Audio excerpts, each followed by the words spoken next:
when you pull the feather along, it kind of wags back and forth.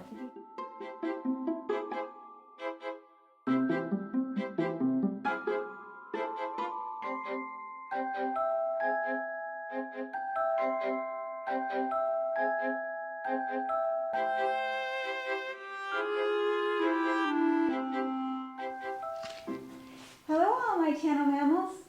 I have some wonderful things to share with you today. This is just like kindergarten, remember? It's more than you even realize.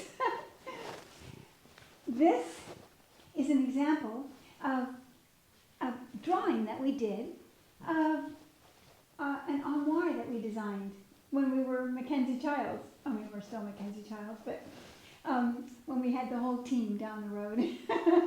And so I just thought it would be fun to show you these little drawings of different ways that we imagined the furniture. We made these beautiful cabinets right near the studio. We didn't make these in the studio. We made them down the road from the studio. And then this was an example of a drawing of the rattan love seat. And some of you may have seen it. It had tassels coming off the ends. This whole piece of furniture and the whole collection of this furniture was inspired by the period of time of the Empire furniture movement.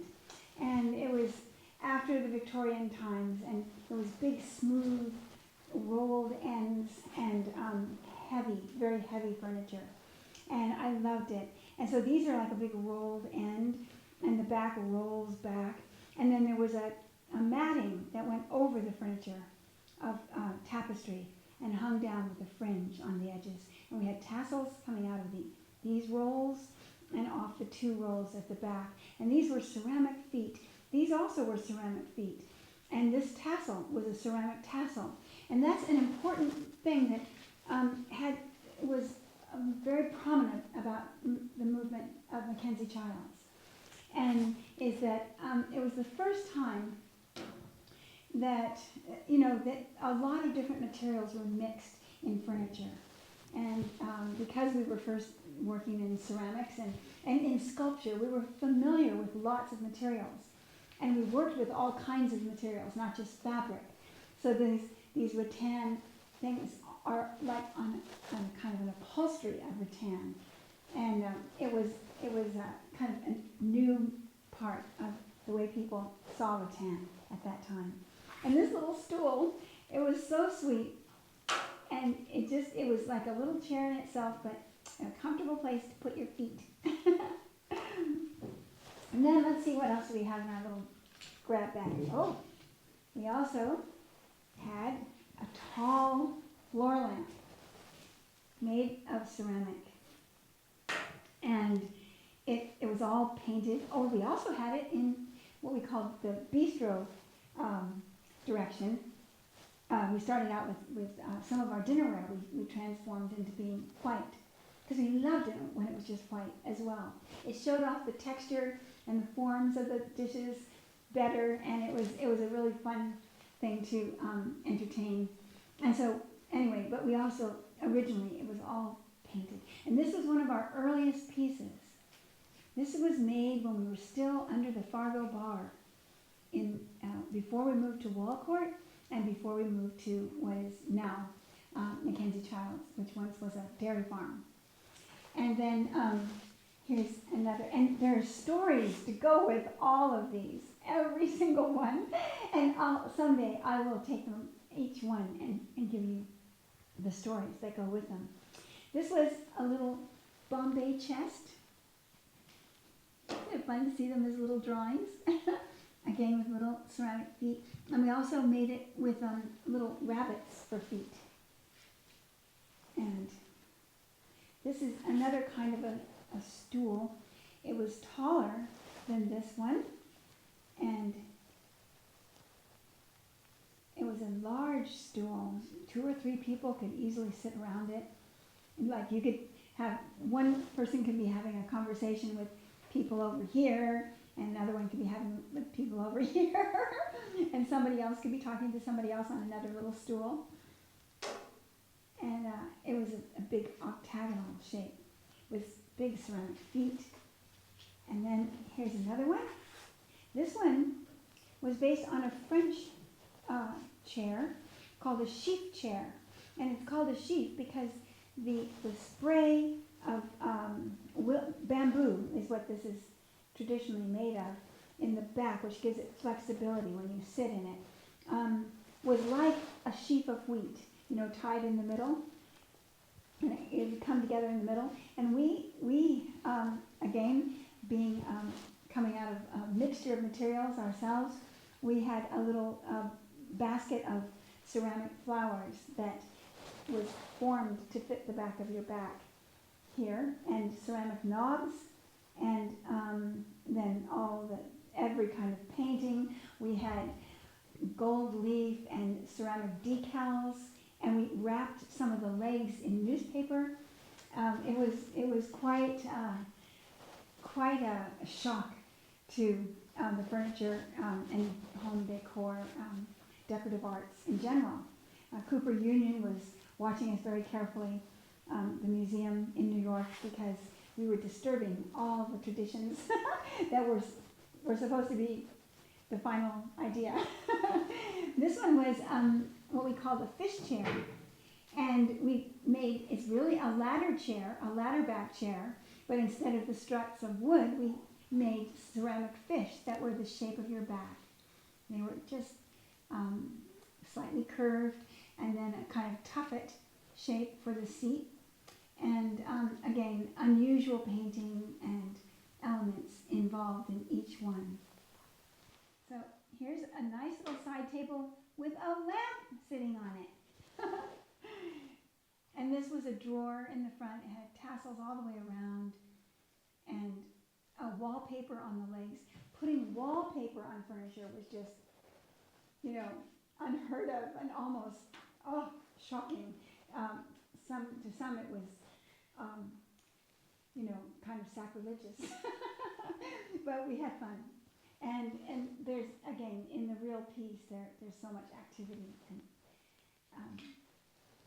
somebody teased us once and said, you know, they say less is more, but with MacKenzie-Childs, more is not enough. So, and then this was another little stool that we made. And this was all faux marble. It was painted as if it was marble, so it looked like a carved marble column.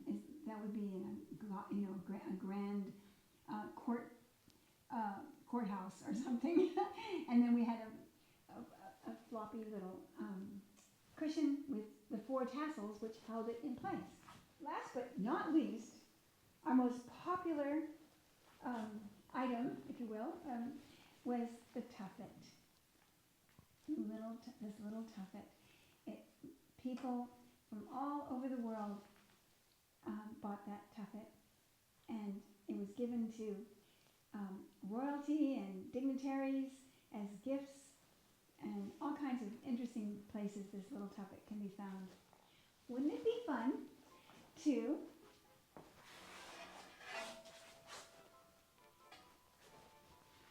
see the real thing? And here it is, right in the midst of us, in this old rickety school, in the middle of nowhere, this beautiful piece, one last piece. And I don't know how it ended up here or got forgotten here, but I always worried about it because I thought, you know, here it is just, you know, living its life in darkness. And we had it on our website where we sell things that we still have, but nobody noticed it until just a few weeks ago. And so, you know, I don't know if you saw the short that is about, I don't know if you know what shorts are, but in YouTube they have a new column that you can do, which the video could be anywhere from 0 seconds, if you call it a video, to 60 seconds. And we did a short what they call a short. There's a little button to push down at the bottom of your phone for shorts when you're in my YouTube channel.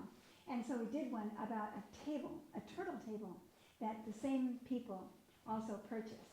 And so we've been working on both of these pieces, getting them ready to ship off, right through the cargo doors over here, as you remember from your tour about the wood shop. So a big truck is going to roll up here, and these heavy pieces of furniture are going to be loaded on, and it's going to make a journey across the United States of America. Isn't that exciting? And so here we have, still in our hands, this lovely piece of cabinetry. Now, the only thing we really had to do besides dust it and clean it is I wanted to work on the top of the wood here. And so I sanded it down and steel wooled it till it was as smooth as I could get it, and then revarnished it. And I used, this is what I used. This is good, just helpful to know. This is a really good varnish, and you can get this, I think, most places. It's called the Helmsman. We use it on the ship. And it's a spar urethane varnish. It's an oil-based varnish, and it's very hard. It lasts outdoors. I mean, every year or two, we have to re-varnish the brightwork on the ship. But for inside, my goodness, it can last forever and ever and ever. And this had a good coating of varnish, but I wanted to get some of the surface scratches out, so I sanded it down, not all the way down to the bare wood. And then re-varnished it. And then, this is the part I really wanted to tell you about, because I think it's fascinating that many people these days, I don't know why, it seemed like all of a sudden everybody forgot what butcher's wax was, or paste wax.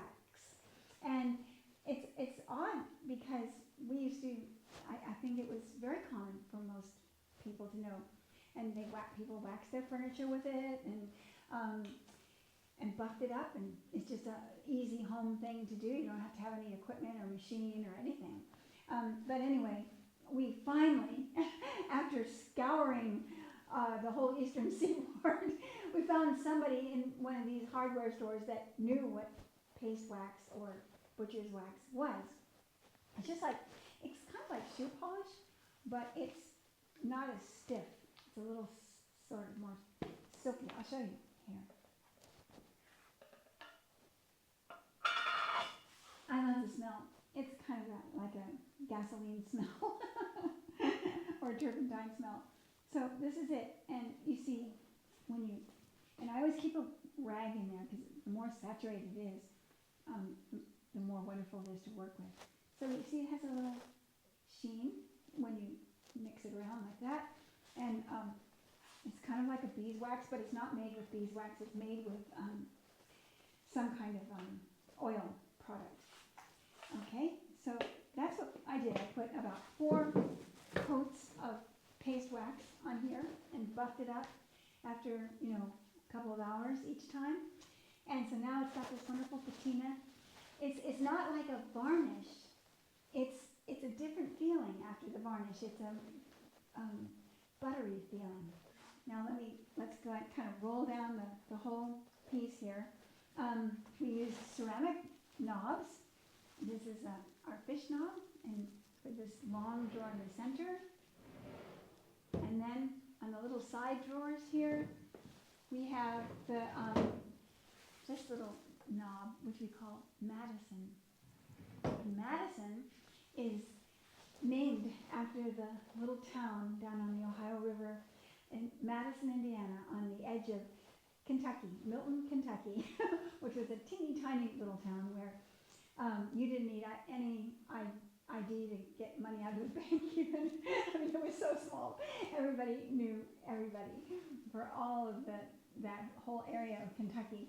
When they called it Kentuckiana, because it wasn't like Indiana, and Kentucky wasn't quite like Kentucky at that point.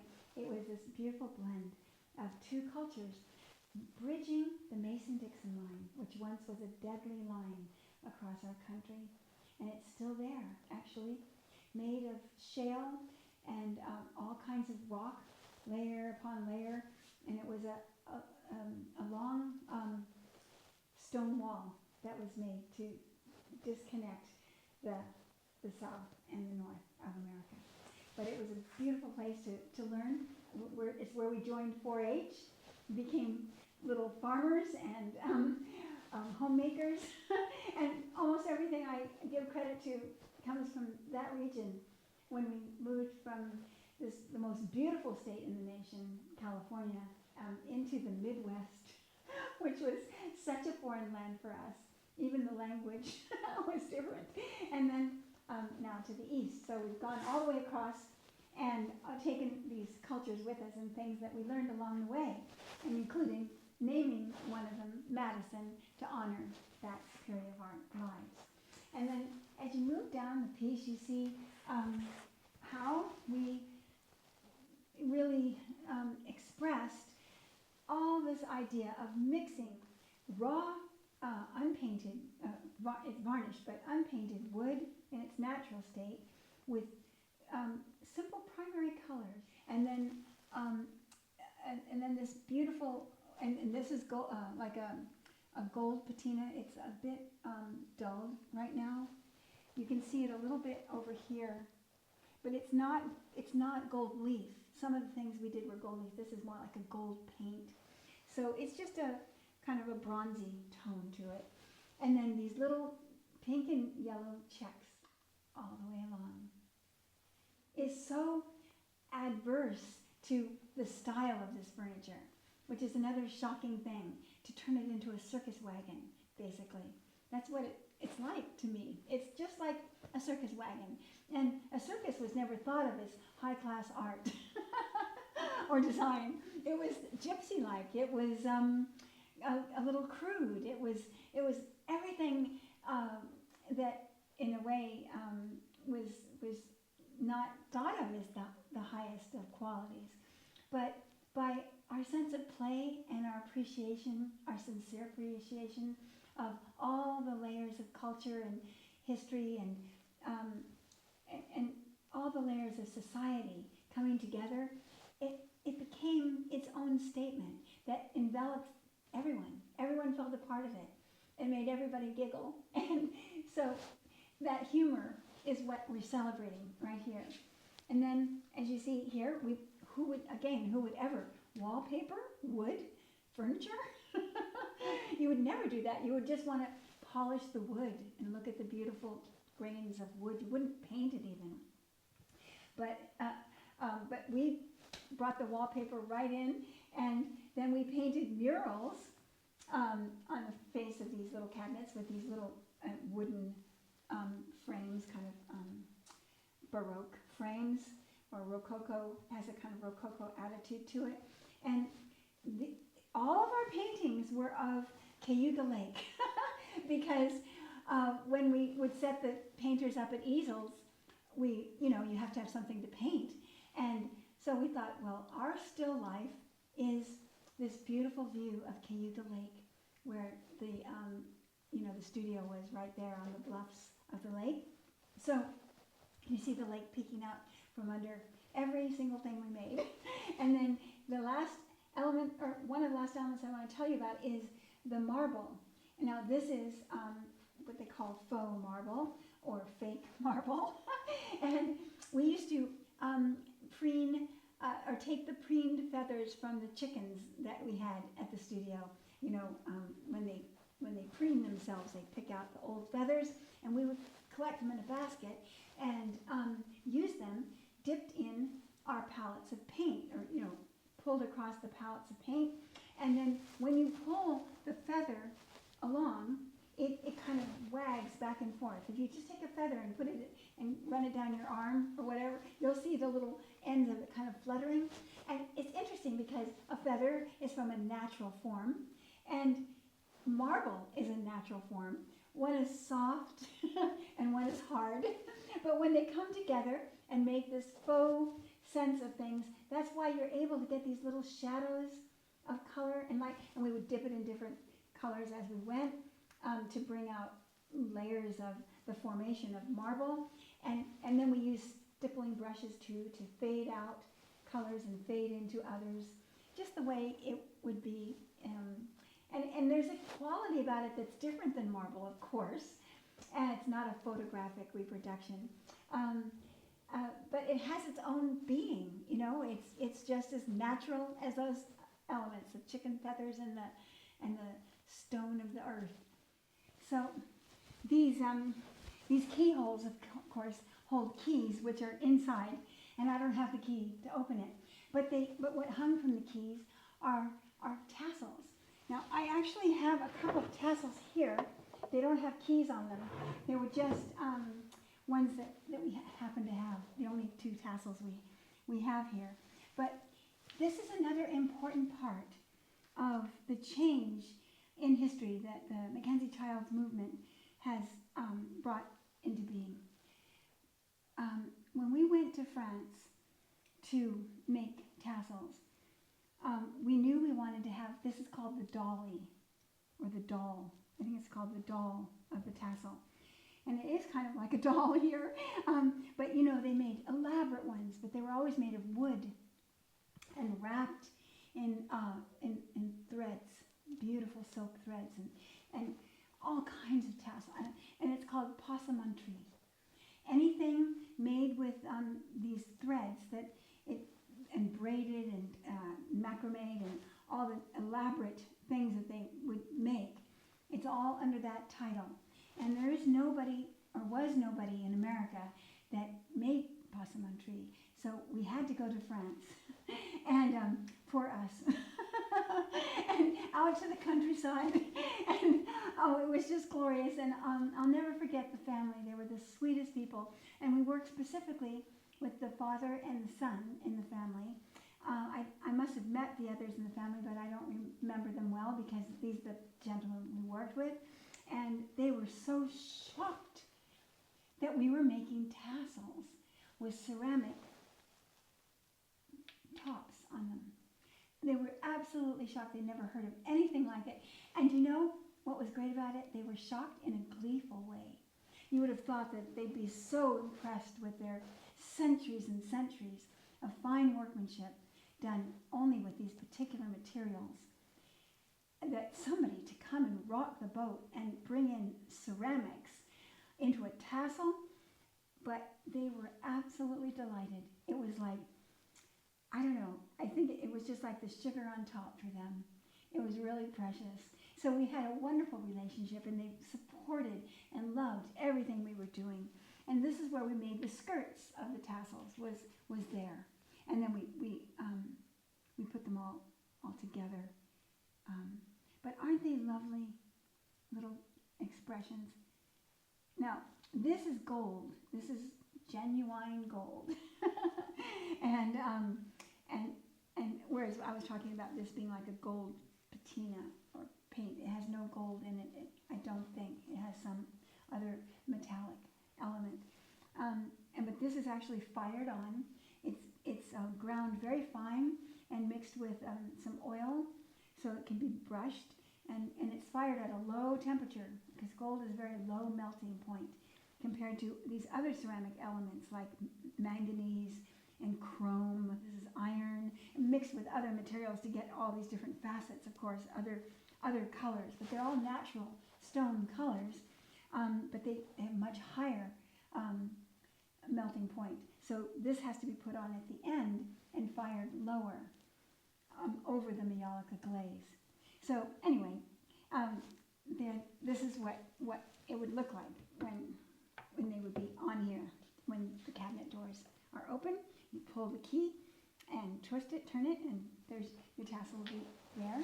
And then another inside here, and all packed up, ready for shipping.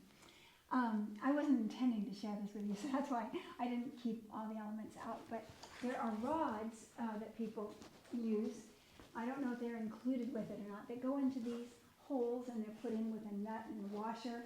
They're pretty good sized rods that fit in here, like a 1/2 inch or 3/4 inch rod.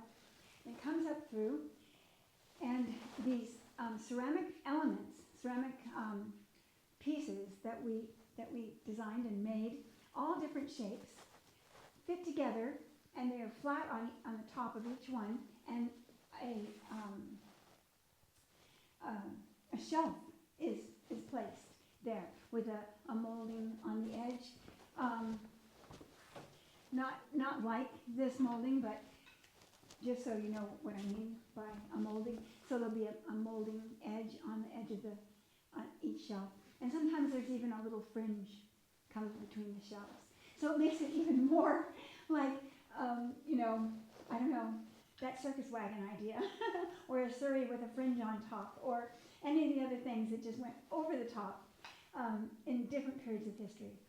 All the way throughout history, every different civilization has had its moments of, frill and excitement and thrill in some way of discovering new materials, new things that were invented, when iron was first invented, or steel, or every different stage.